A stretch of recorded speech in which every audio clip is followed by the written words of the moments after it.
Yeah. Hello. Welcome to the morning meeting where we're talking about Jack Germont hangover cures in the pregame show. And if you No didn't, reason for that. if you didn't dial into the pregame show and watch the program here on the two-way platform, you're missing out. In the news business, we call that news you can use. There are three constants in life: death. Taxes. No, taxes are not a constant because the Republicans want to eliminate taxes. There's death. There's the Jack Germont hangover cure working every time, and then there's the comfort of a Fairway and Green shirt. There's a segue. Sean, you put it on every time. What happens? It's like Oh my God. putting on a, Put it a on. magic. I don't even know I'm wearing a shirt. It's Sometimes like a I magic feel like cloak. I'm just hanging out there. Did I forget to get dressed today? I asked myself, and then I said, "Well, no." I look down and say, "My natural body." Unlike Mr. What's his name? Who's a Senate candidate in Maine? Plattner. Unlike Mr. Plattner, my body does not have signs on it. But when I wear a Fairway and Green shirt with the crest, it's not a logo. Donald J. Trump and I call this a crest of the morning meeting. I feel complete. I feel whole. Sean, what are you wearing today? Well, I'm just one of these beautiful polos. I don't even I don't pulled even the know. tag off too early. Anyway, go to two-way.tv/fairway for 20% off all things on the site, including our great logoed stuff. And it says no smack in the chat on the sleeve right here. Believe it or not, you can own a shirt that says no smack in the chat right on the sleeve. Go to two-way.tv/fairway. Use the promo code two-way20 for 20% off the entire site. What a day to buy. Dan and I were talking pregame. This is National Anti-Bullying Day. So yeah, I'm just going to preview something coming up in the show just so Sean can be prepared. Because like Regis and Kathy Lee, we don't do any pre-gaming. We don't like to leave it in the locker room. So Sean, I'm going to ask you to later in the program to explain your party's fascination with Nazis. Just my parties or Dan's? Well, and I'm going to ask Dan the same thing. Both parties, just I don't know, stay off the chat. Anyway, ladies and gentlemen, welcome to the morning meeting, based on the television network news division's morning meetings, where we run through the day's activities, do a day book, we kick things around, and then we open it up to your questions and comments. If you're here in the two-way platform, would like to get in the conversation, please raise your hand. But if you're watching on X or YouTube, I had dinner last night with one of our colleagues, and he watches on YouTube, and he was telling me the level of smack in the chat is extraordinary. In fact, some of you on YouTube get on the platform even before the show starts and just start smacking, like even before we've said a word. It's kind of incredible. Dan, why do people like to put smack in the chat?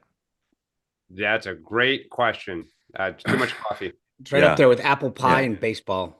Sean, do you think I'm admonishing people not to put smack in the chat incorrectly? Is there more I could do? I don't know. Actually, I should ask Chat GPT that. Yeah, that's a good question. That might be like doing something into the wind. It's just anyway. Let me tell you what we're about here on two-way. We're about peace, love, and understanding, and the presumption, extending the presumption of grace to all. Even this guy whose career is not ruined, he still works at the White House, but his nomination was withdrawn. What's his name? Paul LaGrazia? Is that how you say his name? He's the DHS liaison. Yeah, that's a pretty good job.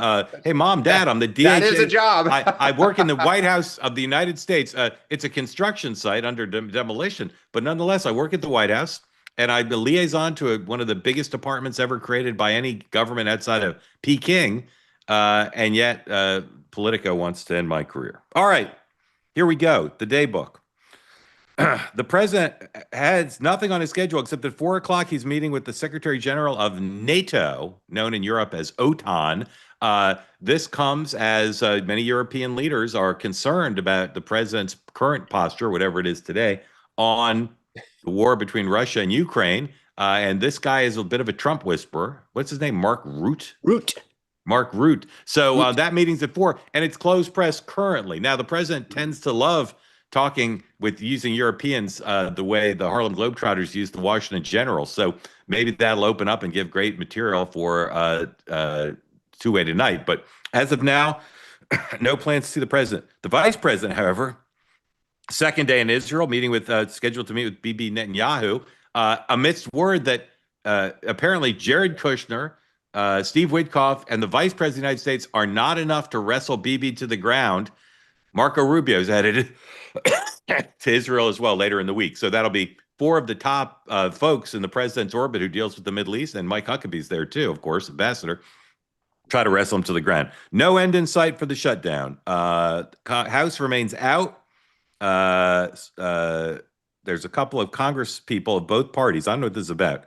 Congresswoman Salazar, Republican of Florida, Tom Suozzi, Democratic of New York, having an immigration reform press conference at this hour. Maybe we'll take it live. Oh my God. Mike Johnson, 10 o'clock, his daily 10 o'clock press conference to talk it to say the words Schumer shutdown in as many sentences as possible. Remember that old great Joe Biden quip about Rudy Giuliani? He says everything Rudy Giuliani says is a noun, a verb, and 9/11. Everything Speaker Johnson says is a noun, a verb, and Schumer shutdown. And then at 11 o'clock, Hakeem Jeffries and his colleagues have a press conference to explain what do they call it? The Johnson shutdown? What do they call it? I don't even know. 7 o'clock tonight, the second and final debate here in Gotham City between the frontrunner, Mr. Mamdani, Curtis Lewa, the Republican nominee, Andrew Cuomo, the nominee of some party I've never heard of, independent candidate, hosted by The City, Spectrum News New York 1, and NYC/Gothamist with Errol Lewis. You guys know Errol? Yes. Longtime host of Inside City Hall, Road to City Hall. He's a contributor at CNN, too. And he's a contributor at CNN. Very nice man. Brian Lear, host of WNYC Radio here. And then a woman I don't know, Katie Honan of The City. I don't know how long this one is. It starts at 7. The last one was 2 hours. And we'll see what kind of questions they ask amidst Curtis Lewa's daily statement. He's not getting out of the race. I think he's already said it again today, even though people are still trying to get him out of the race. Gavin Newsom. As a fun fact, there are more people in my kitchen right now than will be watching that debate. Well, I'm going to watch. I'm going to watch it. One's not is watching. You don't know how many people are in my kitchen. Yeah, I may have some reporting to unveil at 6 o'clock tonight. Right, an hour before the debate. It's not ripe yet. It's not cooked. It's not baked. It's not ready. It's not primed. Whatever. But join me at 6 o'clock potentially to hear big news about the debate and about the campaign. And Gavin Newsom, 6 o'clock Eastern Time press conference to discuss the economic advancement of California's community, land, and resources. That sounds like a hoot. David in the chat says the debate's 90 minutes. That sounds right to me.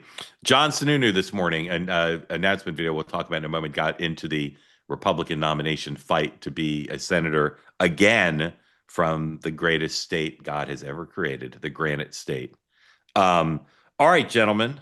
Let's call that Northern Rhode Island. Let's go to the phones. Ted from Belmont. You're on with Sean and Dan. Just kidding. It's an inside joke for one person. Sorry. I guess it's all Ted. Right, here we go. We already told you about the president's schedule. Ukraine, no, Middle East. 104, told you moments ago. Mr. Rubio, Secretary of State / National Security Advisor, visit Israel on Thursday. Yeah, here we go. Rubio's arrival will follow that of Vance, who touched down in Israel on Tuesday. Envoys Kushner and Witkoff are also in Israel. That's from the Jerusalem Post. Pretty upbeat in public yesterday were the American officials saying things are fine. We're not here to hold Bibi's head out the window and say nice country here. It'd be a shame if something happened to it. But in private, apparently they're a little concerned. So Sean, where do we stand with the deal? What are you looking for next to see developments of positive progress? Do you want to see a shopping mall built in Gaza City? What are you looking for? It's the opposite. I mean, as long as things don't go negative, that's a positive. So as long as they can keep things moving forward and nobody going nuts, that's the win. Dan. Yeah, I would actually say you want some sort of forward-looking comment about reconstruction and progressing on the deal. I think Netanyahu's silence tells you where he is, and the fact that Rubio is going there, it's not for the holidays. I mean, it's astonishing. They are clearly panicked that Netanyahu may do something. I got to be honest. Like, I feel like that we've talked about the relationship before. Netanyahu, I get it, but I also think that like he is a really smart political guy, and he is not going to blow this thing up, knowing how much praise Trump has gotten, how much stock he's put into this thing. I get it, but I have a hard time thinking that absent some huge misstep by Hamas, that he's willing to do something politically stupid. Well, I mean, I think the problem goes back to Hamas is filling the vacuum. And I have no doubt that Israel's sitting there thinking, we have got to step in and stop this. We have got to get this back under control. Then the problem is they go in, there's fighting. What do the Arabs say? Like, this is how it's because there was, calm, and then we'll get to all the other details later. What would be this? It. What would be the soonest you would imagine there could be a peacekeeping force on the ground? Is that something that could happen in November? Sure. I mean, you could have the tomorrow if they wanted it. Right. Well, I understand, but when would you anticipate there'd be people on the ground? I think at some point you have to, and within 4 weeks, you have to show some sign. Yeah, So maybe it's that's a wave of advisors. Yeah, yeah. All right, so we'll keep monitoring that. We'll see what happens with Bibi and Vance today. Another international hotspot of trouble is Russia, Ukraine. Here's the headline from one of Dan's favorite papers. It's called Le Mans. Is that how you pronounce that? The D and E are silent, right? Le Mans.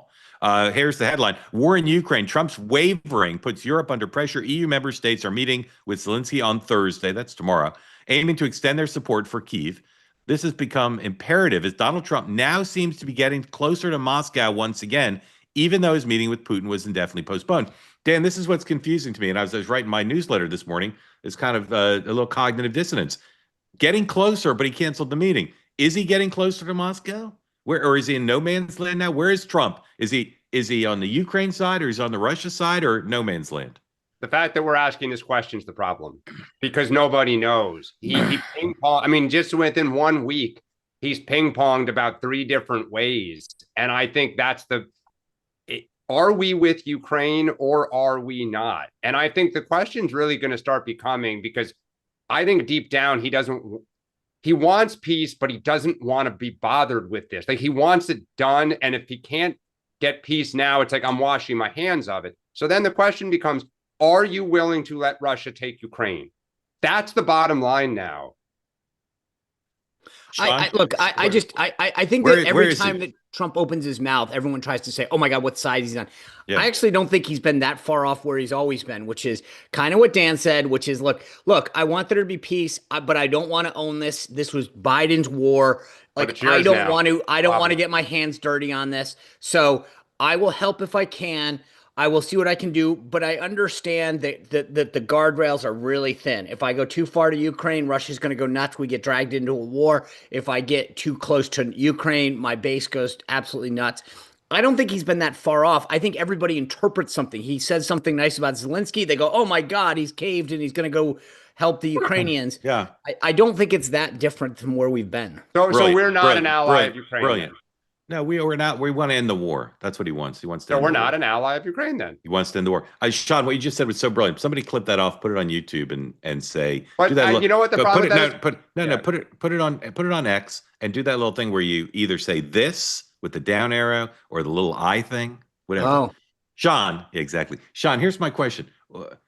What are the cards to play? There's the tomahawks, but it doesn't seem he's going to play the tomahawk card. So what are the cards to play? The tomahawk was a play. It was like art of the deal. He was like, "Look, I'm going to give him tomahawks. You better come have a meeting with me." If you want to get this off the schneid, one of my favorite here's what expressions. He's not going to meet with Putin, it appears. He's got to tighten the economic screws. They've got to start saying, we're not going to allow Europe and everyone else to buy the oil. We're going to cut them off. We're going to go to the SWIFT banking system and stop cutting off the ability for Russia to trade.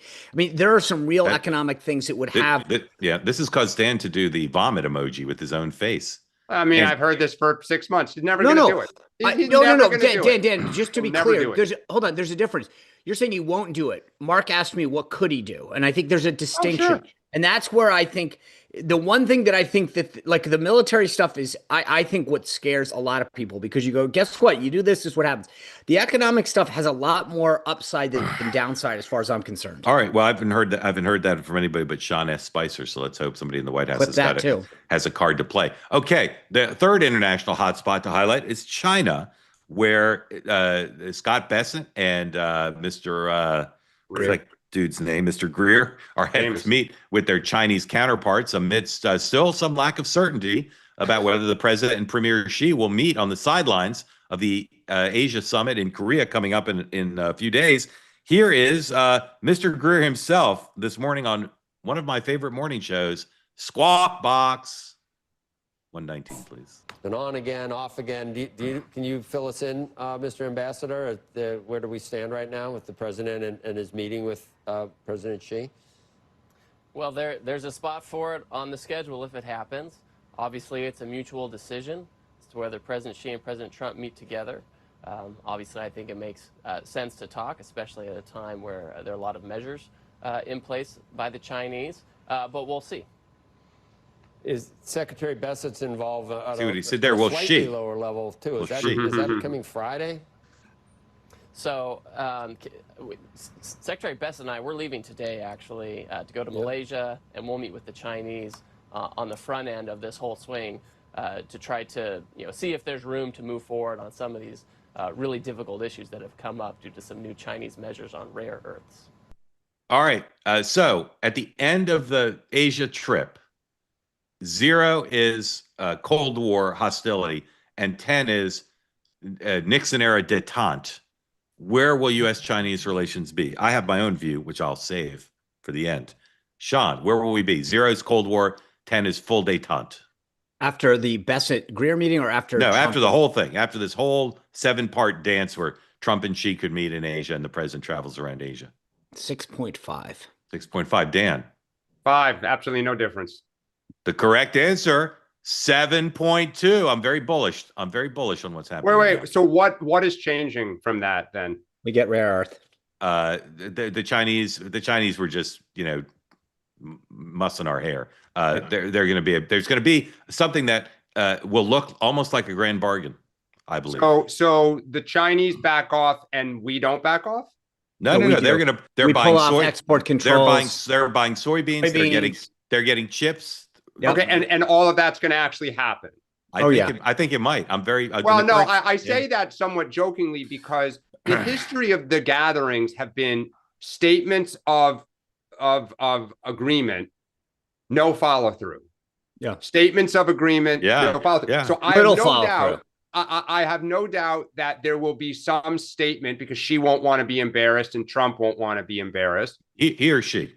Yeah, exactly. And they'll end up, we'll be right back where we are because neither wants to back down. Okay. Yeah, but they both know that. Again, I don't think this grand bargain, to be honest with you, if it's some rare earth, you buy some soybeans, we take some export controls off. Fentanyl. That's not, and fentanyl, yeah. But to be honest with you, that's not that big of a deal. I mean, like, that's the irony. Well, it leaves out Taiwan and Greenland, but that's for the next meeting. But I'm saying that, like, this is what we should be doing. And so I would just argue that, like, this will be big. It will help the markets and help farmers. Exactly. But when you actually think about, if you dial back, 12 months and go, if you had closed your eyes and said, tell me what a big deal looks like with China. And you're like, big-ish. Buy some stuff. Big-ish. Hold on. Yeah. If we go back 9 months, none of that stuff existed.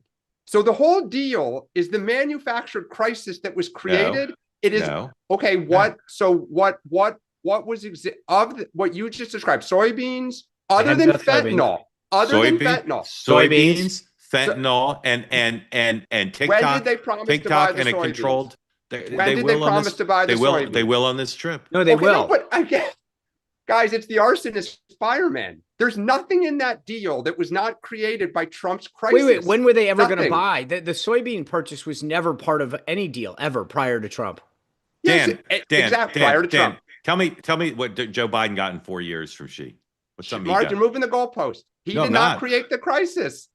The crisis was created. The crisis was created over the last several decades as the Chinese have abused us economically. And been on the march militarily.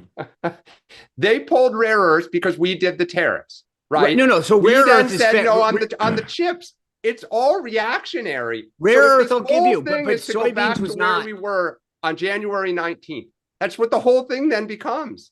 Mark, you're shaking your head. I don't know what I literally don't. I say with respect, I literally don't know what you're talking about. If there's progress on fentanyl, chips, soybeans, but when did the chip stuff was in reaction to the rare earths. The rare earths were in reaction to the tariffs. You're just going in a circle. No, we're trying to change the relationship so it's more advantageous to the United States. That's what we're trying to do. You haven't with that deal. You will be. That deal would be more advantageous than the status quo. It is that Trump inherited. It's not. It's not, okay. man. It's all not. right. All right. We'll see. All right. anybody I'm not see, losing it, folks. I'm laughing at it. Okay. Anybody see any way out of the shutdown Difference. today? Either of you see any way out of the shutdown today? Any optimism? Yes. What shutdown? Yeah. Yeah, exactly. Dan? Because the CR the House passed is going to basically they're going to have to do something else, and getting them back in town and getting everybody, that's your like opening the door to Right. something. To activity. Yeah. Yep.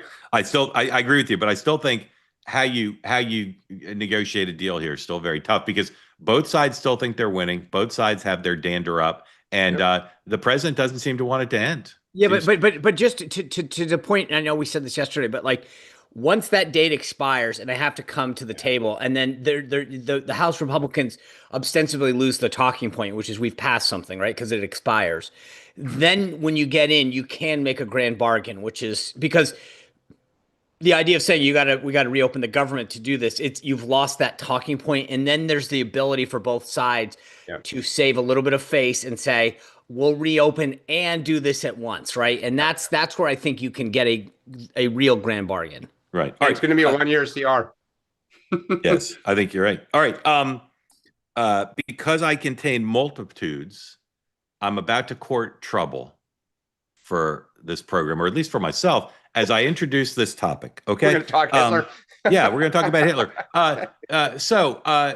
Item. The New York Times this morning has a story about how the Trump administration tolerates intolerance and gives jobs to people and says nice things about people who have said things that are offensive to many and objectively offensive.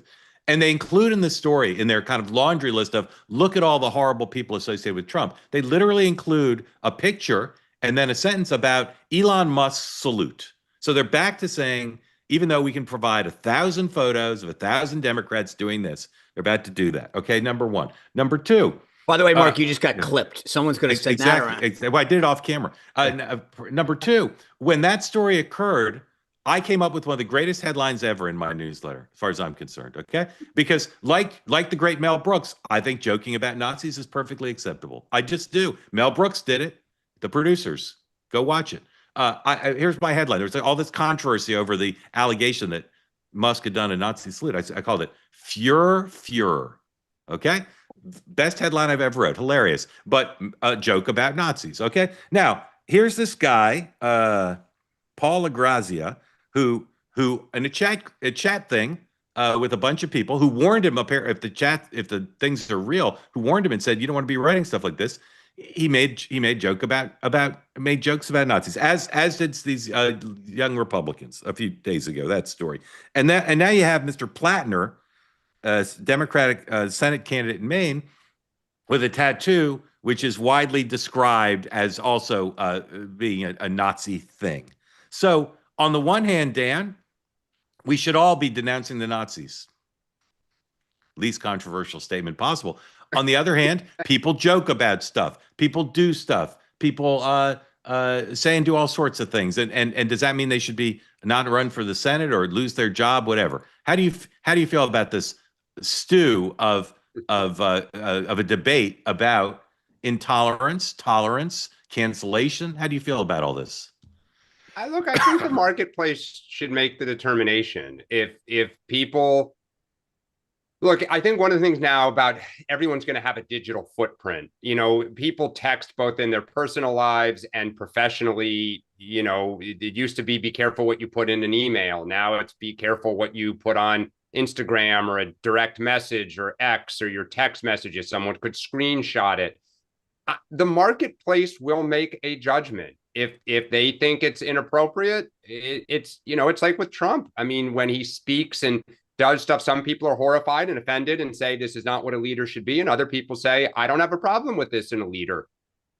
We have elections and people decide. So I'm sure I see the chat, people have strong feelings. Some are joking about this, some are not. Let the marketplace decide. I don't read the chat. What's the review for my Führer? Some of it's in German, so I'm not sure what it says. The original German. Sean, how do you feel about this? Because at a minimum, there are people who are upset with the Republican Party because you're not denouncing in no uncertain terms these types of things.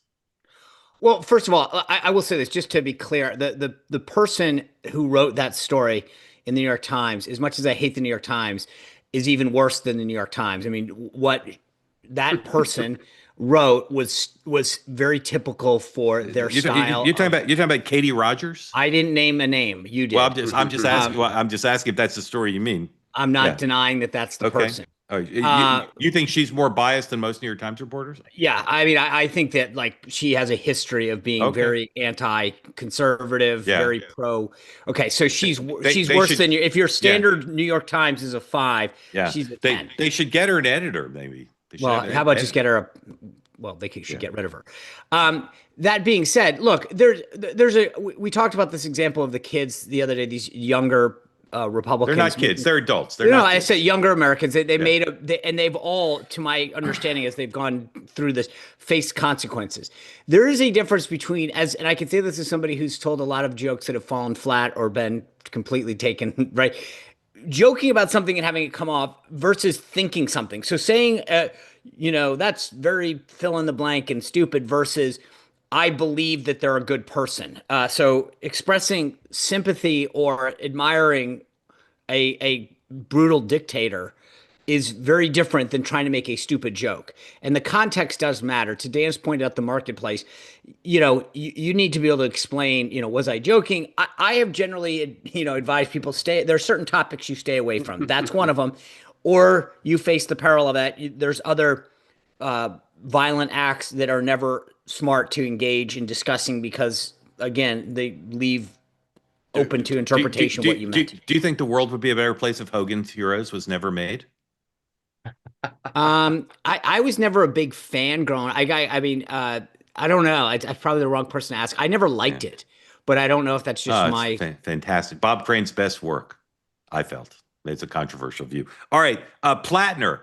The boys from Pod Save America are standing by him. Bernie Sanders is staying by him. I'm standing by him. Somebody is dumping Oppo on this guy. So my question to you, Dan, if Plattner called you and said, Dan, I'll give you $1 million, who's dropping all this Oppo? Is it Chuck Schumer? Is it Susan Collins? Who is dropping this Oppo? And I ask because here's what Jonathan Martin of the Politico reports this morning.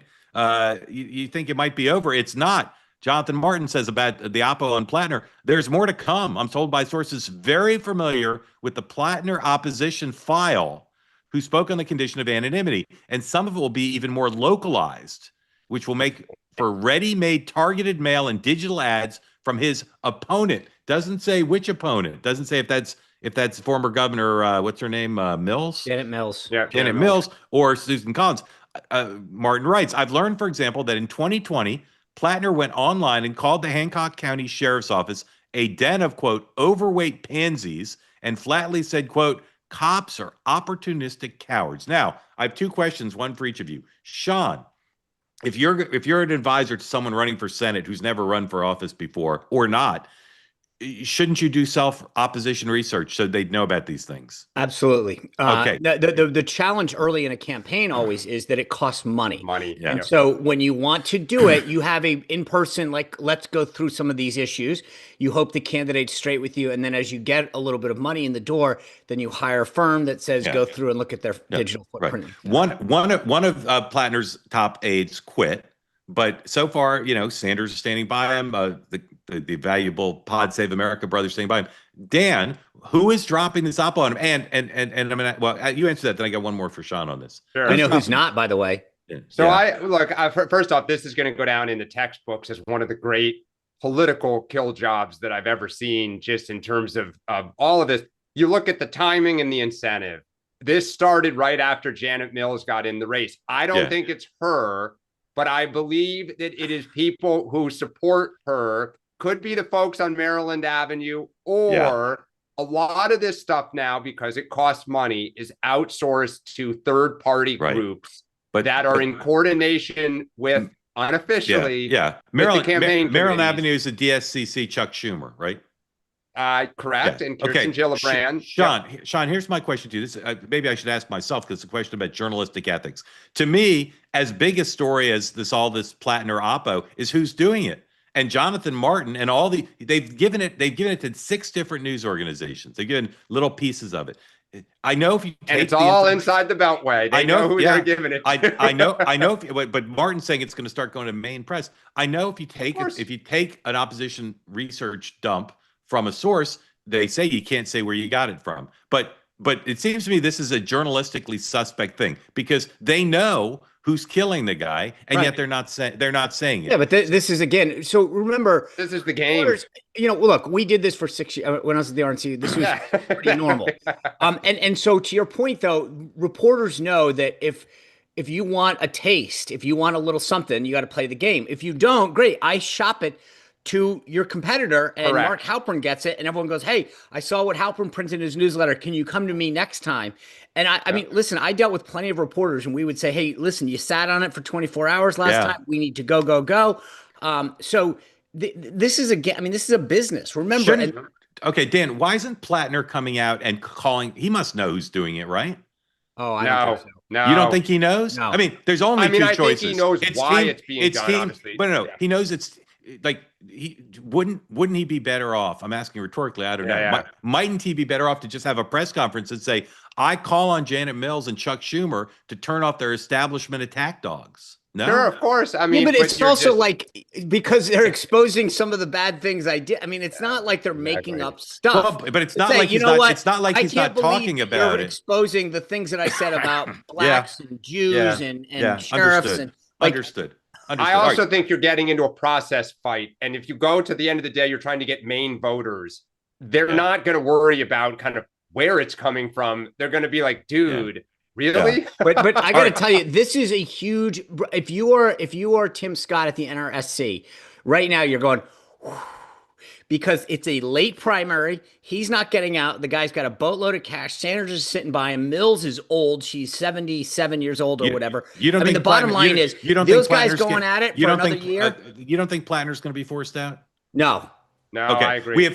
We have three topics left that I would like to spend an hour on, but we got a lot of hands up. So we got to go lickety split here. I probably should have started with these because these are the ones I'm interested in. Dan, your party and the media are losing their mind over the White House construction. I watch these things on cable. If I knew this, I would have. I read these quotes. They're like, this is hard, desecration. Can we show Maria Shriver's? It's my favorite. Yeah, show the Maria Shriver. But there was a New York Times reporter on CNN yesterday who was losing his mind. He's like, this breaks my heart. It infuriates me. Millions of dollars, not tax dollars, to build a new ballroom. Good God. I mean, this is what construction is. Yes, it's an historic building, but Dan, what is going on in the mind of the media and the Democratic Party that you're losing your mind, that this is like the symbolic apex of Trump's inhumanity? I don't know. Well, I think so. First off, I wish the party would not focus so much on this. I fully agree with you, but the reason I think they're doing it is I think it is another symbol of kind of the lack of explanation, the misdirection, if you want to be charitable, or kind of outright lie about how much they were going to impact the building. And I just bear with me for a sec. When you stuff like Doge and the Venezuela attack and some of the immigration activities to the party, it's just like, again, there's little explanation, and what was given does not appear to hold up. Okay. But again, it's a construction project. But let me ask you a serious question, because I study this. I don't know the answer. Why are people on your party and the media so emotional about it? If you want to say they're violating the rules about doing construction, we're going to sue them, whatever. But why are they so emotional? Why are they acting like he's I can't even come up with the metaphor. Why is there so much emotion about it? They love the East Wing so much? I think unlike those other things, which are a little more amorphous, that's a physical structure that's like people associate with, right? So to them, it's like a clear, I see the physical structure and I see the demolition. I'm just saying again. I know. I mean, that was the reaction. I talk to my own family. All these guys. Like oh my God! I read these quotes from these academics, from the reporters. Objective reporters are like they're like saying words like desecration, and they're so emotional about it. I don't understand. By the way, the irony of this. By the way, A, it's being privately financed. 2, the benefit of it is going to be largely to the next president and future presidents, not Trump himself. I mean, except he's going to name it after himself, and then the next president. And he never said I'm going to basically demolish the East Wing. I mean, he didn't not say demolishing. It's taking the facade. They're rebuilding it. They're rebuilding it. All right, Sean. John Sununu, former senator, wants to be the next senator from New Hampshire. He's got a primary against Scott Brown as of now, and then he's running against the Democratic congressman, who's most New Hampshire folks tell me will be the favorite in the race. Here's John Sununu's announcement video to run for Senate from New Hampshire, the issues he plans to emphasize. Maybe you're surprised to hear that I'm running for the Senate again. I'm a bit surprised myself. Why would anyone subject themselves to everything going on there right now? Well, somebody has to step up and lower the temperature. Somebody has to get things done. Laser focus on the economy, jobs, our debt, and making our lives more affordable. Somebody has to protect Medicare, do a better job for our veterans, and really tackle our healthcare costs. And on Social Security, we keep our promises to seniors. All of them. Over 12 years, I never voted to cut benefits, and I never will. Okay, this is the issue. I'd be honored to have your support. Okay, the Democrats are already attacking him. American Bridge, the Democratic research firm, is already attacking him for being someone who wants to cut Social Security, even though he's such a thoughtful guy. He actually wants to save the program by finding reforms, which a point of view which is the one that best serves the American people, but is in short supply in Washington. Sean, who is the front runner to be the next senator from New Hampshire? Brown, Sununu, or Pappas? Pappas. Sean. I think it's a push between, Sununu, and then I think him and Pappas are probably slightly even, with Pappas maybe ahead because he won't have a real primary. Yeah. All right. Again, late New England primary. We'll talk more about it. Maybe Senator Pappas. Sununu, friend of Two-Way, will come on the show. Dan says Pappas. Lastly, and again, raise your hand. We're about to get to your questions. Democratic fundraising is an issue. Here's a Wall Street Journal story 112. Democratic donors sit on sidelines as party schisms persist. Republican National Committee had $86 million in cash to start October compared to $12 million for the DNC. I'm no math genius, but that seems like a pretty big disparity. Oh, and that doesn't include Super PAC money. Yeah. Here's Axios 113. Best-selling author Kamala Harris. DNC pays $1.6 million more for Kamala Harris's campaign debt. Not unusual for the National Party Committee to pay off the debt of a presidential Mark, candidate. can I ask this? Yeah. I know that line was in the Axios column. It's true. I've never, in my party's history, on the Republican side, I've never known us to pay someone else's debt. It happens. It happens on the Democratic side. I think it did happen for Bush. I think maybe I'm wrong about that. Don't get mad at me, Bush people, if I'm wrong. 114. Again, the cash on hand number.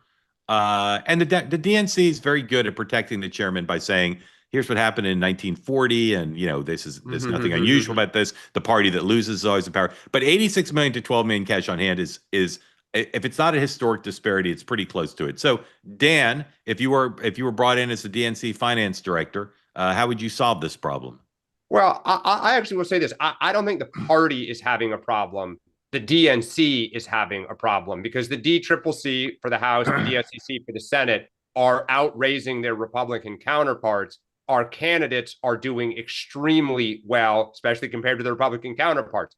I'm concerned about the super PAC side because I think people are very afraid of the Trump administration, and the DNC. It's a chairman issue. Yeah, it's just what it is right now.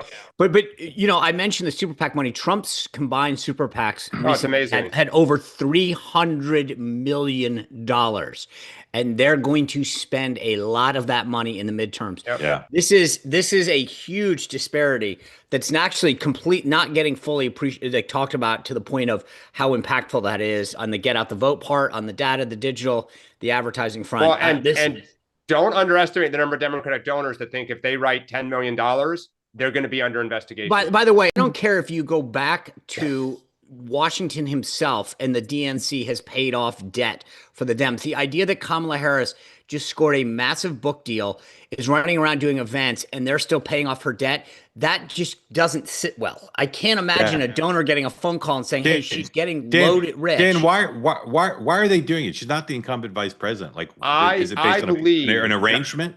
Yeah, I was about to say, I believe there was a deal prior to the election that she was going to go into debt, or they were going to go into debt on her behalf, and it would be repaid as the sitting president. She would get it repaid. Yeah.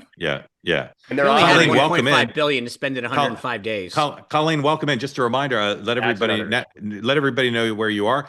You're not allowed to criticize me for eating a protein cookie on the show yesterday, so that's off limits. But if you have another topic you'd like to raise after telling us where you are, thank you for being part of 2A. The floor is yours. Thank you. You guys are fantastic. Such an addition to the country to have such an open dialogue, respectful. I'm on Long Island, New York.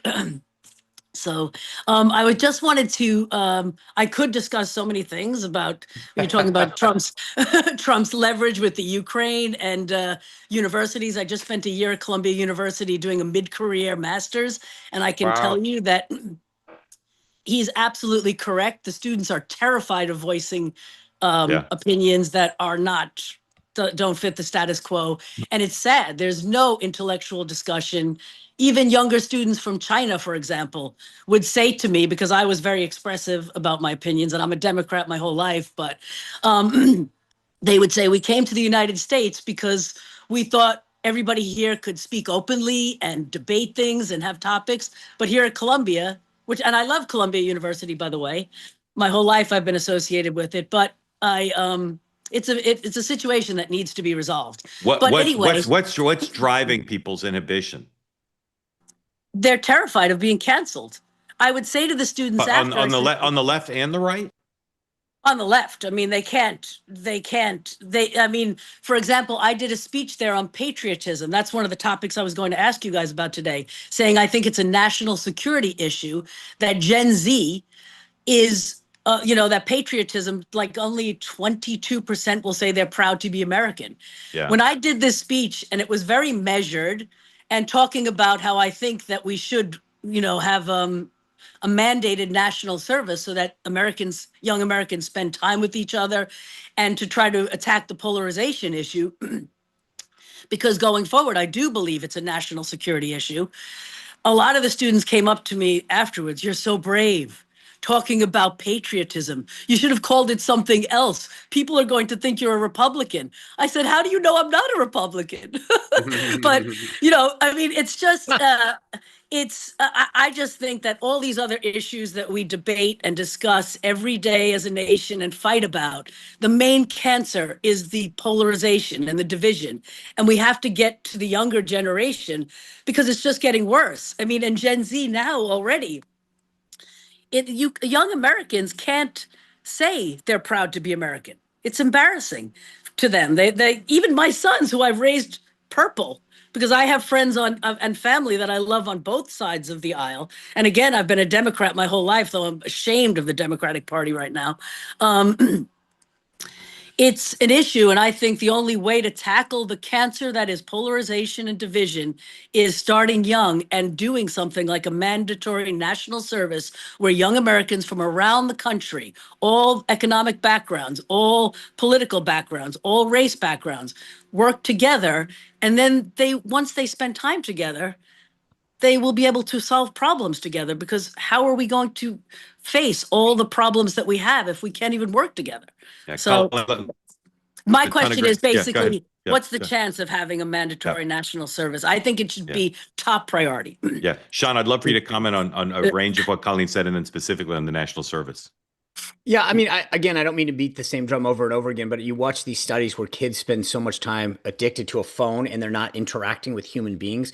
And you look at Jonathan Haidt and all these guys who are talking about it.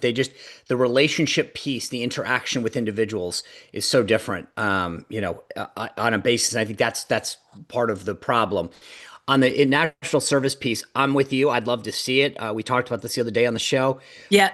I think it would mean a lot for the country, and it would also, like, from a preparedness standpoint, having kids go through some basic, civic training anyway, I think it would be huge. I think there's probably a 0 chance of it happening in the next generation.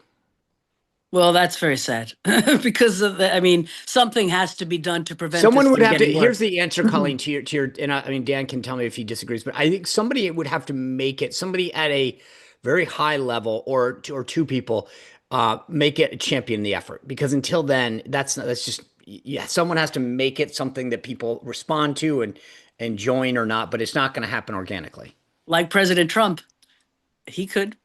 Yeah, I mean, I think I agree with Sean. I think it would be great if we had it for a lot of reasons, not just patriotism, but work ethic. The idea of sacrifice and responsibility and doing something greater than yourself.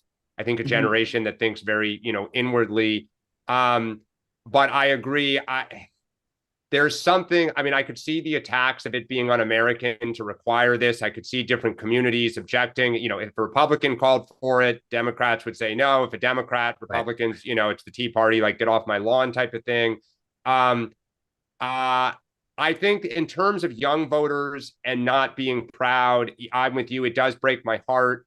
Some of this, I think, is just generational. Some of it is, look, for years, young voters didn't vote very often because they were apathetic as a rule about politics. It's not until you kind of start getting a job and taxes and family that you kind of like tune into your community to say, aha, I care. And who's in power matters to me. And I think some of it, too, is when there's a Democrat, young Republicans are apathetic. When there's a Republican, young Democrats are apathetic. It's tribal like the rest of our country. I think that the other part, Colleen, is I think even if you could get broad acceptance that we had to do it, right? Dan and I had this conversation the other day where I would want to keep it very limited in scope. Do the military or the Peace Corps, something like that, full stop. And what happens is more people get involved in it. They'll say, yeah, I'll do it, but I want to make sure teachers could be involved in it. And I'd go, nope, can't do it. So once you start going down that thing, where you're going to find different agreement is, you'll agree at the top and then it starts to fray pretty quick. Yeah, but this is the problem because we've become a country where we can't get things done. This is a good solution, and this is the main cancer that's eating away at everything, our democracy and everything, and we can't solve it. And it's going to get worse because these young people, they're so divided already, and they're afraid. They're afraid to express their opinions, ask questions. So it's a problem. They will. They'll get involved. They will. I hope so. Colleen, thank you. Thank you for being part of Two Way. Grateful to you. Thank you, guys. Thank you. Okay. Sorry about that. My internet went down. Luckily, I had a backup. I'm not sure how much. Maybe you were ill. Rest of my day. Salvatore, welcome in. Thank you for being part of the Two Way experience. Love your shirt. Love your glasses. Love the hat. Love the beard. It's a visually arresting tableau you've created for us. Welcome in. Tell folks where you are in your car and what's on your mind. Awesome. Yeah, I'm from Toms River, New Jersey, which is on the border of Central and South Jersey. Yeah. But currently I'm in South Plainfield, New Jersey, which is also beautiful. The battleground state of New Jersey, actually. Yeah, so look at that. My question today and what motivated me to get on here and talk to you is I have been arguing online with I'm one of the people who put smack in the chat, Mark, so I feel like I owe you an apology. Just don't criticize my eating of the protein cookie. I actually have a good recommendation for protein bars if I can give a plug to my brother's company. Yeah, what's it called? What's it called? Pro Source protein bar. So he'll be ecstatic to get that out there. Paul, put that up on the screen when you get a chance. Let's take a look. Awesome. Yeah, that'd be great. Salvador, what's the best flavor? They have like an almondy flavor. I forget what they call it, but it's like an almond flavor. That's what I like. But I think they have a mint chocolate chip that's pretty good too. I don't eat mint except in toothpaste. I don't eat mint in food. Salvatore, why do you put smack in the chat?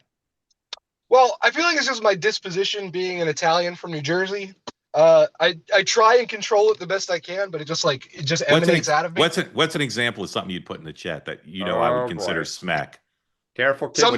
Sometimes Dan will say things and I'll with grace and love, I'll say, Dan, that's ridiculous. But I want to say worse things. That's just how I keep it on this platform. Yeah. But I love Dan. I really do. Yeah, he's very popular.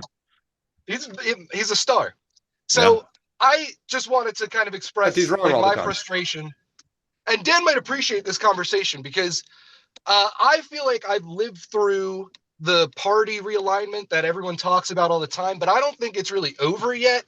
On the right side of the aisle, I would group Nick Fuentes and like Thomas Massey. They're not really related, but their ideologies go hand in hand. And I feel like that side of the aisle is still going to split away from us in the upcoming election or two elections. But I also think as Trump removes himself and kind of graduates from presidency to like retired president, and Vance and a Rubio take over the MAGA movement, the independents that are apprehensive about MAGA will be more open to voting for MAGA. So I think that the Republican and Democrat Party are still in the process of figuring out who they are. And that's a real reason why there's a lot of volatility in the country and why we can't agree on what is what, because we're figuring out what our identities are as parties and as ideologies. Super well said. You speak for tens of minutes. Paul, put the bars back up. Salvatore, where does your brother make these? They made in America?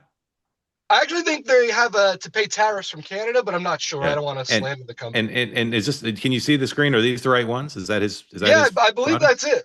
You believe that's it. You better hope so. I don't eat protein bars personally. I'm not an exerciser, but he's really buff and fit, and this is like a passion project. All right, have him call in, because I want to find out about that chocolate peanut butter one. That looks. That's phenomenal. what I was trying to Google. Absolutely, for sure. He's going to be thrilled with this. Have him call in.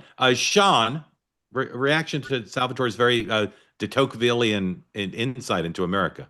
Well, I'm actually Googling the ProSource bars right now. Okay, yeah. But look, I get his point. Anyway, I'm Googling. Sorry, you got me distracted on the bar. That peanut butter chocolate one. I'm sorry. Yeah, looks good. Dan, thoughts on what's I do think the parties are realigning. I do think the Republicans know who they are now, kind of the MAGA working class based party. Democrats still haven't really come to terms that whether they like it or not. They're more of a white collar party of kind of services professionals in urban areas and suburban areas. And there's obviously more working class than there are service professionals, just from a numbers game. I think as far as MAGA's ability to pull in, swing voters, those voters tend to be more kind of, what are you doing for me on the issues that I care about right now? And in 2024, Trump was laser focused on what they cared about. And Kamala Harris was not. I mean, she wasn't really focused on any issue per se, other than democracy. I can't predict in 2028 what the issues will be. I can't tell you what Vance's platform will be in 2028. And I can't tell you, maybe Rahm Emanuel's beginning to kind of shape a meta narrative, but I can't tell you what anyone else is going to focus on. Yeah, Salvatore, thanks for being part of it. I think we're getting 3 new people today without any prodding. Makes it one of my favorite episodes. Beverly, welcome, and thank you for being part of Two-Way. Love what you're wearing. Meeting. I like it. Wearing. I'm here in Western North Carolina. It's cold, so this is perfect. Yeah. But I really live in Southwest Florida. Yeah. And Sean, I'm a camel also. So yeah, well, just like I don't say the name of that New York Times reporter, I don't admit where I went to undergrad. So okay, just to be clear. Beverly, were you familiar with Fairway and Green products before this? No, I was not. And tell us what you think of them. Oh, it is it's the softest shirt that I've ever had, and it's comfortable, and that's the quarter zip, right? Yeah. But what's that? Is that the quarter zip? Yes, it is. Fantastic. Yeah. Yes. Beverly, thank you for purchasing it, and thank you for sharing your experience. I never hesitate asking people how much they like it, because it is extraordinarily well made. It is. Yeah. Welcome in. Thank you for being part of Two-Way. Tell us what's on your mind today. Okay, so here's my question, because Sean, you mentioned that, ultimately they're going to come back. They need to make a decision on the shutdown to extend, or this is an opportunity to solve. But then what's the next step? I mean, you can't have nothing once the shutdown's over with the healthcare plan. We have working class people that are not going to be able to afford healthcare, and that's been recognized by both parties. So there needs to be a plan, or all of this will be, I think, a real negative in the midterms. Yeah, I can't go without saying, I just want to be clear about the context, because it's gotten lost here. President Obama and the Democrats took over healthcare under the guise of making it more affordable. It is not more affordable. The subsidies were put in place because it was so unaffordable that during COVID, they wanted to add these temporary subsidies in the hopes that it became less affordable. It's still not working. It is broken. And the idea of continuing subsidies to create this facade that the Democrats' ridiculous healthcare proposal is working is actually a Ponzi scheme. The idea that we will spend more money on doing this, and by the way, it's a payoff to massive amounts of insurance and fraud. I think the in my mind, the grand bargain comes back to this. Republicans, the timeline will expire when they have to come back to town to do something to set, because the talking point expires, right? Because right now they're saying, hey, Senate, pass a bill that'll get us to November, then we'll come back and we'll make this other, we'll use that time. Once that runway is gone and there's no time, they'll have to come back to do something. And they will agree to maybe punt for a year, maybe do 200% of the subsidies or something like that. But there'll be something in the timing and in the funding percentage that will buy some time. And that's the best they're going to do. And that's the best. Okay. Yeah, Dan. Yeah, Beverly, it's so well said. I mean, anytime you got to go back now 10 years as your talking point, you got problems, right? Republicans have been divided on this issue for 20 years. They have been. I mean, the Obamacare plan was originally the Mitt Romney plan. That was the genesis of what they kind of worked off of. And look, we haven't talked about it, but rate notices are starting to go out. Some states are seeing 20% increases even without the Obamacare subsidies being factored in, and people are getting nervous. I can tell you, having insight into the health insurance industry, a lot of the driver is drug costs. More people are buying drugs and the drug prices are going up. It's like 18% of the cost versus actual medical increases are like 5%. But it is going to be a problem. Republicans have a huge, huge problem. You can't keep saying it's the Obama problem. You own the government. You didn't fix it your first term. You got to fix it now. Well, that part might be true, right? Which is that and I agree. I mean, I've told this story before, but I remember when President Trump was talked into making healthcare the number one priority after getting office, and we had no plan. It was short-sighted at best. He should have started with with taxes, which is what his instinct was to do. But we all we knew is we wanted to get rid of Obamacare. We did not have a plan to do it. And we still don't to this day. Yeah. And that's where the Republicans need to say, we can't just say no. We've got to have something to replace it with. Beverly, thank you for being part of Two-Way. Very grateful to you. Ton of stuff to tell you guys about. I'm just going to run through here chronologically. 10 o'clock, I'll be on Smirconish, my regular Wednesday hit. So join me there, Sirius XM. Then at noon Eastern time, the three gentlemen you're looking at here, Sean, Dan, Mark, and myself will all be on with Megyn Kelly on the Megyn Kelly Network. So please join us there for some frivolity and hilarity. Also at noon, Citizen McCain, Megan's guest, Erica Donalds, leading education expert, chief of education opportunity, America First Policy Institute, she's chair rather, and potentially the next First Lady of Florida will join Megan. Also at noon, Michael Moynihan is doing a program pre-taping for tomorrow. You can find details of that on our website. So that's three opportunities at noon. 6 o'clock, two opportunities. First, Two-Way tonight, Steve Alacara, one of our favorite guests, and Beverly Hallberg, one of our favorite guests, teaming up together to talk about today's events. And we're all doing a little rain dance and solemn prayer that the president opens up his 4 p.m. photo op with the NATO chief. And then also at 6 o'clock, Sean, what do you have? Congressman Ben Cline, he's a member of the Freedom Caucus. He's a member of the House Budget Committee, and he's a House appropriator. So we're going to talk about when the government's opening up, what's it going to take, and what's next.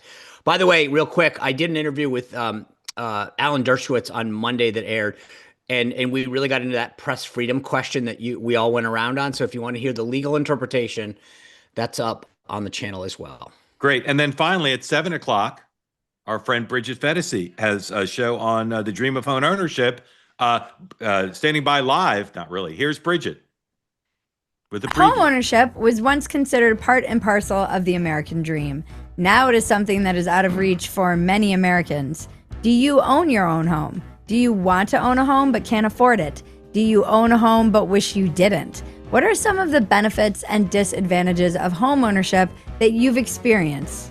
We're going to talk about all of this and the frustration so many young Americans are feeling about not being able to achieve that dream on our next Real America. Join me, Bridget Fetisi, on Real America, Wednesday, October 22nd at 7 p.m. Eastern, 6 p.m. Central. We will be live discussing this. You can register to join the conversation at twoway.tv/BridgetZoom, or you can simply watch the episode at Real America Fetisi on YouTube. See you then.